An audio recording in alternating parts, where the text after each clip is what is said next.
Sur RTL Réunion, On refait la réunion. Yannick Pitou, Thibaut. Et vos appels, vous le savez, 8h10, 9h-5 du lundi au vendredi pour la refaire. La réunion sur RTL Réunion, le 02 62 23 4 5 6 7 pardon. XL. Oui, Vous voyez les choses en grand. ouais, bah, écoutez, En large. nous sommes bien d'accord. Allez, on ouvre les débats. C'est avec vous, Alex. Bonjour. Bonjour Alex. Bonjour, messieurs. La politique encore et toujours. Oui, monsieur Gilbert Annette, donc, qui vient d'aider à son tour à ce que vous appelez la tentation Macron. Donc, tentation Macron, déjà, je trouve qu'on sent que c'est mauvais. Rien que le nom que vous lui avez mis. Et contrairement à Daniel, moi, je pense que Gilbert Annette a fait le mauvais choix pour lui-même également, parce que c'est dommage pour sa fin de carrière. Parce qu'à quelques heures près, il aurait pu éviter le ridicule.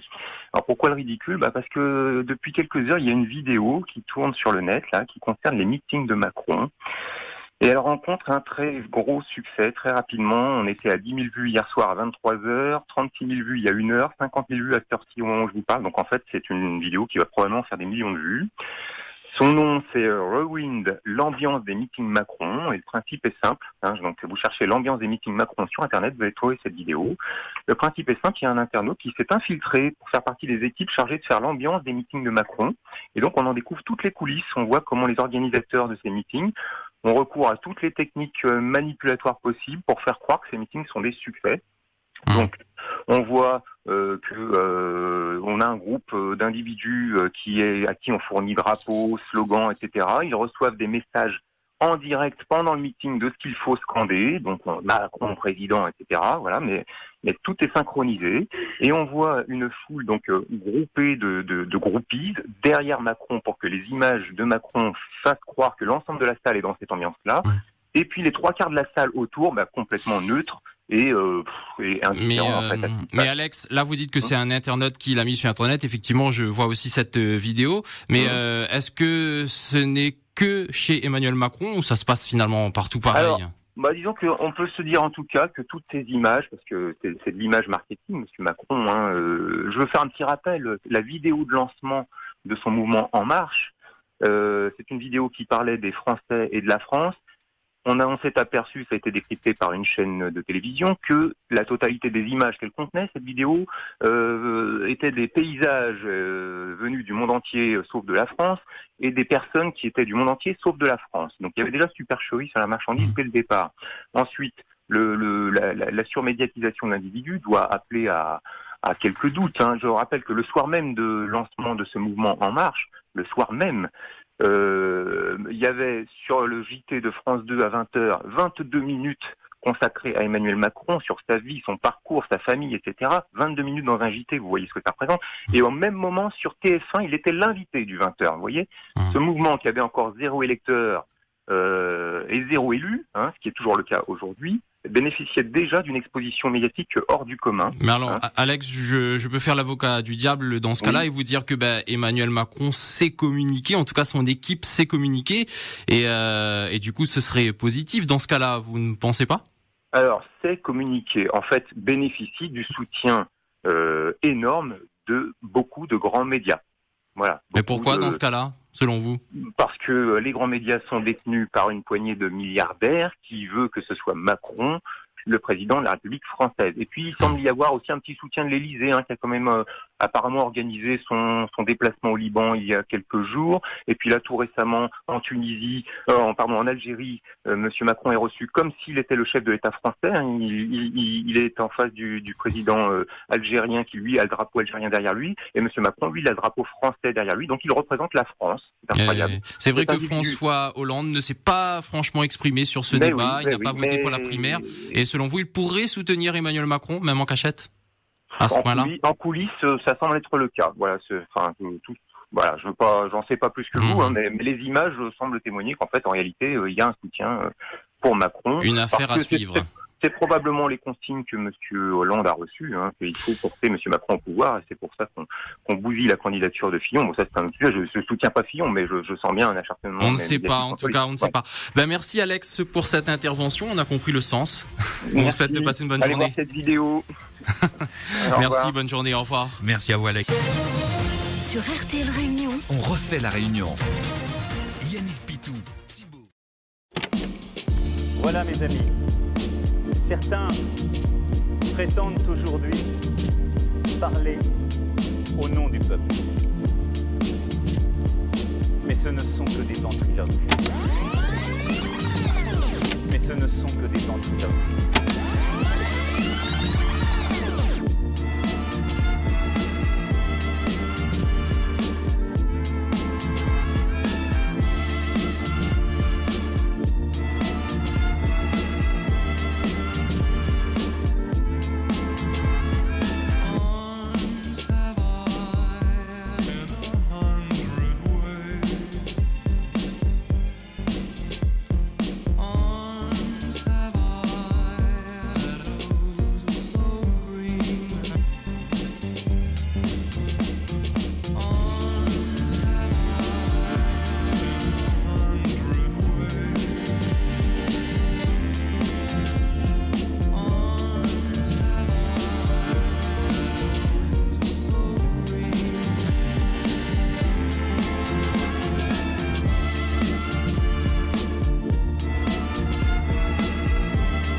Il y en a un.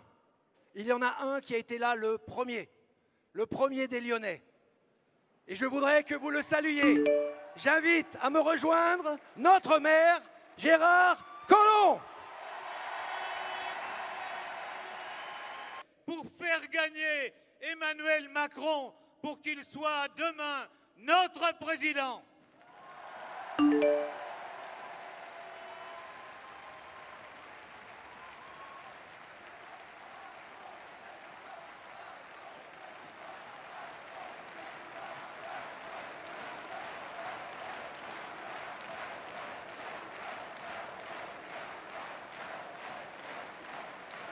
Et je veux aujourd'hui saluer tous les marcheurs à travers toute la France.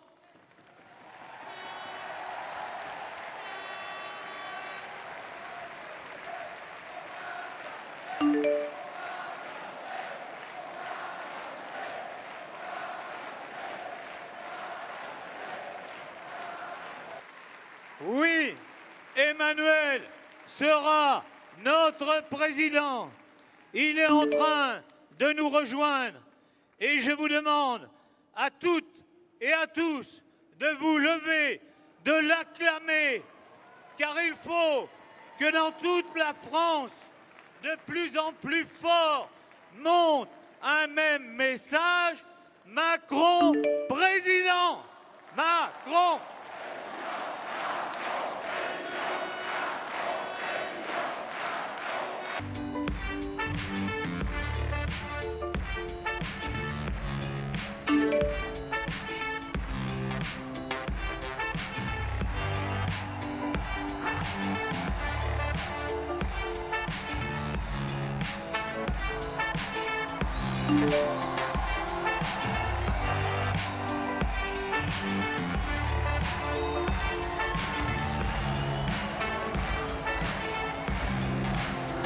Mes amis, dans tous les grands moments de son histoire, notre pays a été à la hauteur.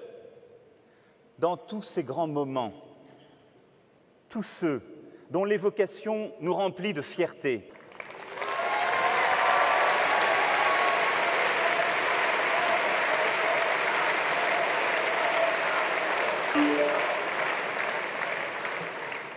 c'est dans le sillon de ces larges rassemblements, mes amis, que nous nous inscrivons.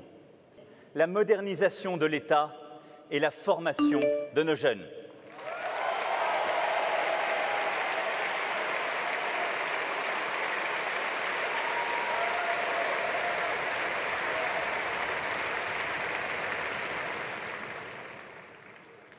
Notre combat pour la fraternité, enfin, ce sera notre combat pour l'Europe, partout.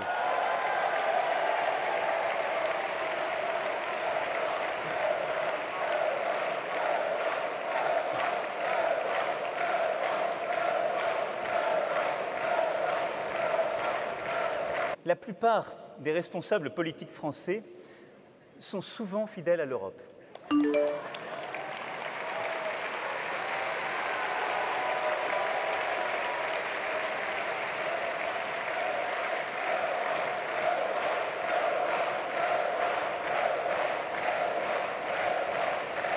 C'est de tout faire pour que ce qui se passe ne bénéficie pas avant tout au parti du Front National.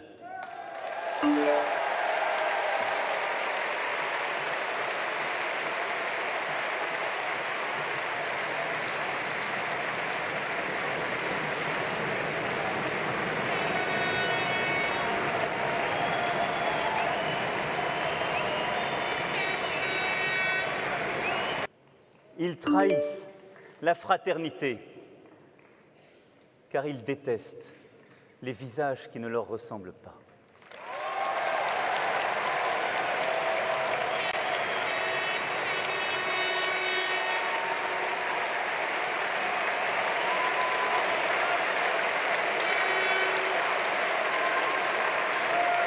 Pour l'emporter,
et j'ai décidé qu'on allait crée un mouvement politique.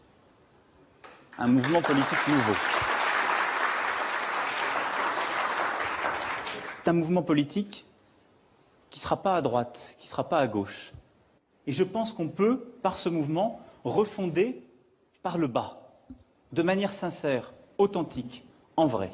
Analyser le clip qui est en 3 parties. La première partie, c'est le constat. La France va mal. Quand on écoute les Français, on entend partout la même chose. Il faudrait que ça bouge, il faudrait essayer des idées neuves, aller plus loin, oser, en finir avec l'immobilisme. Ça ne date pas d'hier. Deuxième partie, la France a du potentiel. Les gars, on n'est pas si nuls. Mais on entend aussi d'autres choses. Que notre pays a les atouts pour réussir. Que les Français ont du potentiel et un talent qui n'attendent que d'être reconnus pour repartir de l'avant. Et troisième partie, votez pour moi. Alors on fait quoi? On se met en marche. Car on ne fera pas la France de demain sans faire place aux idées neuves. Et le tout se termine sur une vue de Paris au soleil couchant avec la signature d'Emmanuel Macron, voilà. Alors, donc ce mouvement sincère, authentique, en vrai, aussitôt, il avait à peine lancé ce mouvement qu'il a été ramassé à juste titre par une émission du Petit Journal tout à fait remarquable qu'il faut absolument regarder, puisqu'en fait, tout était faux dans ce lancement. C'était non seulement... M. Macron a annoncé qu'il lançait un mouvement de sincère, authentique, en vrai, et en fait, tout était faux. Ce qui était faux, c'était d'abord... Il a fait un clip avec des gens qui étaient sur le clip. C'était en fait des photos, des films, des personnages qui avaient été achetés sur des banques d'images aux États-Unis ou en Allemagne. Donc le Petit Journal a fait un petit passage qui vaut vraiment le coup d'être revu. Pour ce clip authentique et vrai, ne me dites pas que tous ces gens qu'on voit dans le clip ne sont pas français. Ah non, ne me le dites pas. Et paf, on me le dit. L'équipe authentique et vraie s'est servie dans plusieurs bases d'images prétextes étrangères. Puis alors dès le début, dès le deuxième plan. Quand on écoute les Français, on entend partout la même chose. Et paf, dès le deuxième plan, les 3 personnes qui marchent sont autrichiennes. C'est marqué là, Austria, Autriche. Quand on écoute les Français... Ben déjà, ils parlent déjà allemand. Et puis alors, ils n'y sont pas allés avec le dos de la cuillère. Le clip qui est censé parler de nous, de notre pays, de la France, des Français, ben on a du mal à en trouver des Français dans le clip. Allez hop, c'est parti, voici la France d'Emmanuel Macron.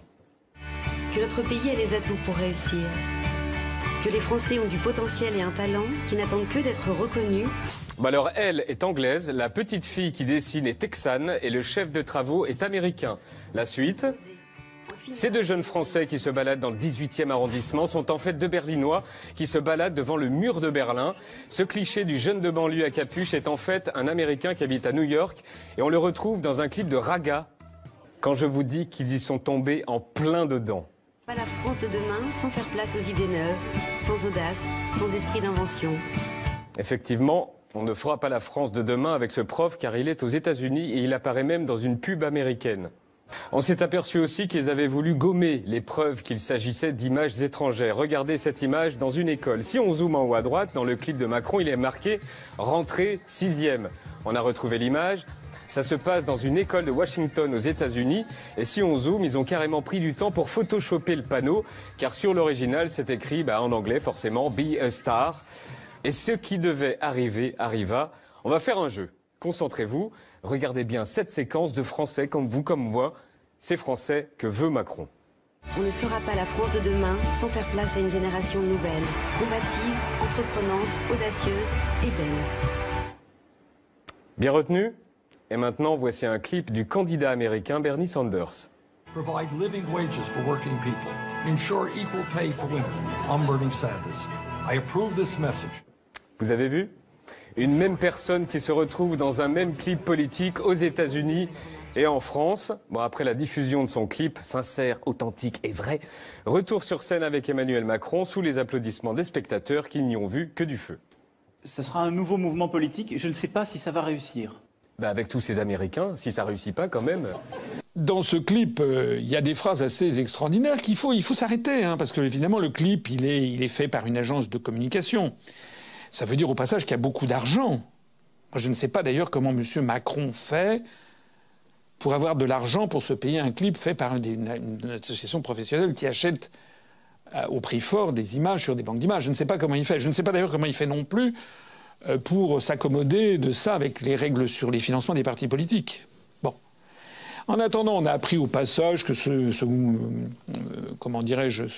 mouvement politique était localisé plus ou moins à l'Institut Montaigne, qui est un truc ultra-libéral qui est proche des milieux patronaux du MENEF.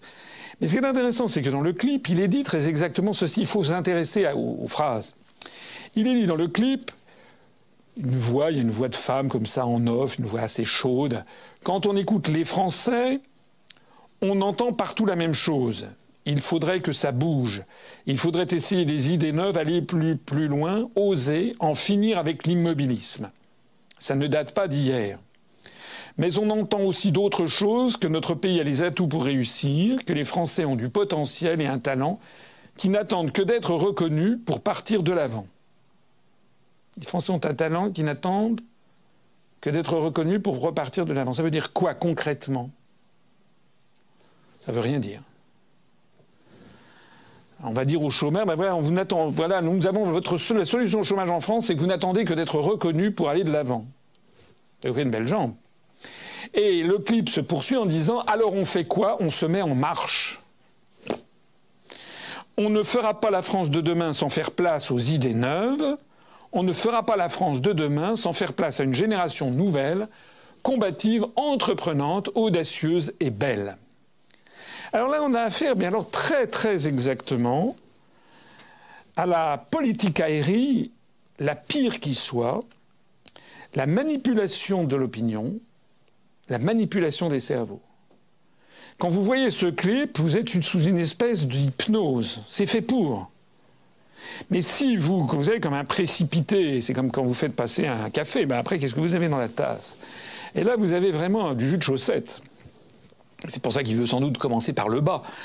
On a du jus de chaussette parce que ça ne veut rien dire. Écoutez très bien, réécoutez ce clip, vous verrez qu'il n'y a absolument rien dedans. En réalité, M. Macron se moque du monde, et les gens qui sont avec lui, et les gens qui le cornaquent, se moquent éperdument du monde. D'ailleurs, il l'avait dit lui-même. Il y avait eu un colloque qui s'était tenu il y a quelque temps, ça avait été rapporté par le journal Le Monde, où M. Macron, qui n'est jamais passé par la case élection. Ce monsieur ne s'est jamais présenté devant un seul électeur. M. Macron avait quand même eu le toupet de dire que, je le cite, pour accéder à des postes de responsabilité, il avait dit, et je le cite expressément, « passer par l'élection est un cursus d'un ancien temps ». C'est un propos très exactement de dictateur. Je me passe de l'élection, je n'ai pas besoin... D'ailleurs, il n'a pas eu besoin d'élection, c'est M. Attali, c'est toute une oligarchie, c'est le MEDEF, qui a sélectionné ce monsieur pour qu'il soit ministre de l'économie, pour qu'il démolisse, pour qu'il ubérise la société française, c'est-à-dire que les chauffeurs de taxi, les avocats, les notaires, les huissiers, les pharmaciens, toutes les professions libérales, les unes après les autres, il faut avoir des idées neuves, paraît-il, c'est ce qu'il y a dans le clip, toutes vont voir en réalité précariser leur vie, remettre en cause les études qu'ils ont pu faire ou les fonds de commerce qu'ils ont pu racheter.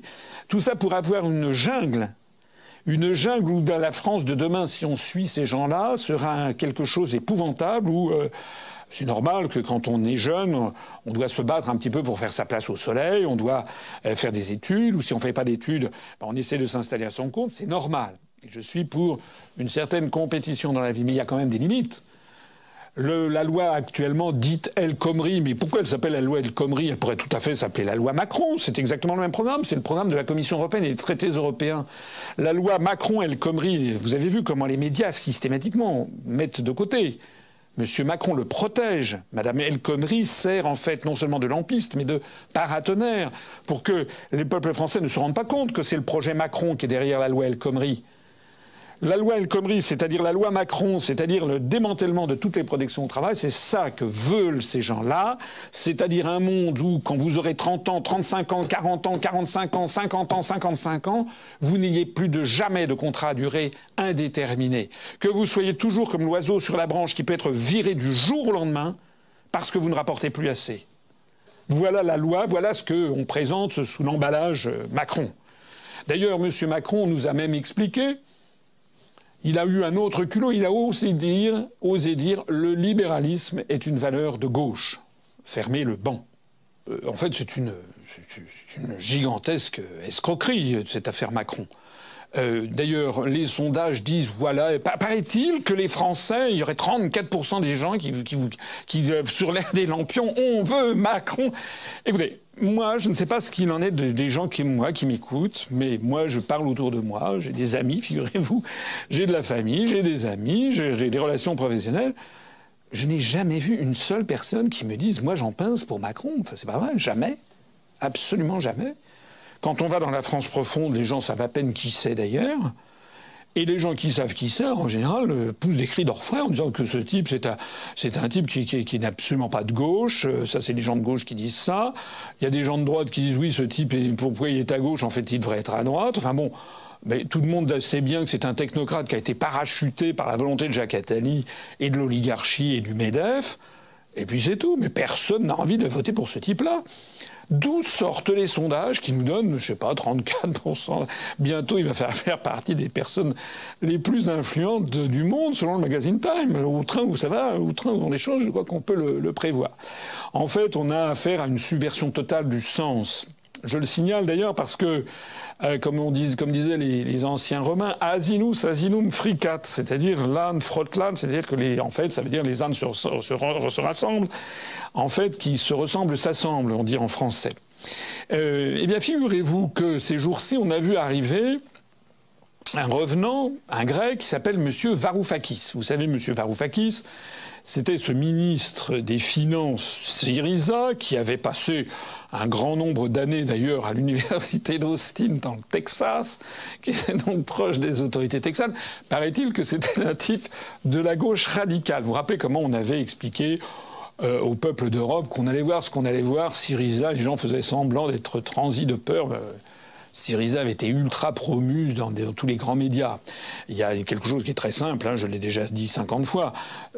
Toute personnalité, tout mouvement politique, tout mouvement de foule qui est constamment promu dans les grands médias, à notre époque, on peut être sûr que c'est quelque chose qui sert le système, même si les grands médias disent on a très peur de lui. Voilà.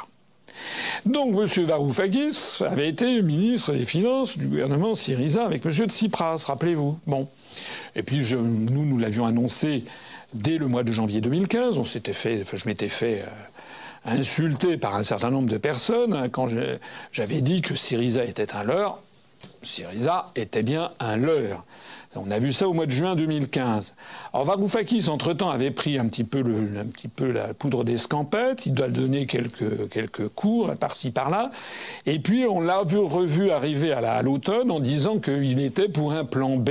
Alors un plan B d'ailleurs où il avait été reçu en France par Mélenchon. Et M. Mélenchon et M. Varoufakis, ils étaient là, ils se tenaient pas bras dessus, bras dessous. C'était regardé à l'automne 2015. Regardez par exemple ce qu'en disait le journal L'Humanité à la fin de l'année dernière.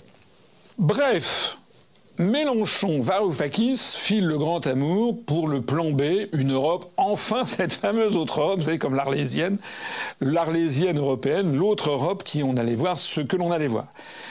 Eh bien voilà que M. Varoufakis revient cette fois-ci au mois d'avril à Paris, fait un petit tour place de la République pour dire coucou c'est moi à Nuit debout, où il est d'ailleurs très bien accueilli, beaucoup mieux accueilli d'ailleurs que toute personne qui commence à critiquer l'Europe ou l'OTAN qui se fait chasser à coups de latte par les prétendus antifa. Et puis donc Monsieur Varoufakis ensuite est allé direct à Bercy, où il a été reçu par M. Macron, et où il a dit finalement que Macron était un type formidable, qu'il était d'accord avec lui à 90% de la situation. Donc, bref, c'est une tragédie racinienne. Mélenchon aime Varoufakis, Varoufakis aime Mélenchon, mais Varoufakis aime aussi Macron. Alors, est-ce que Mélenchon va aimer Macron, mais Mélenchon n'aime pas Macron ? Mais Macron est de gauche et libéral, et Mélenchon est de gauche et antilibéral, mais tout ce petit monde se retrouve autour de Varoufakis. Bon, tout ça, c'est de la plaisanterie. Il y a un point commun à Mélenchon, à Varoufakis et à Macron, c'est qu'avec eux, il n'est jamais question ni de sortir de l'Union européenne, ni de sortir de l'euro, ni de sortir de l'OTAN.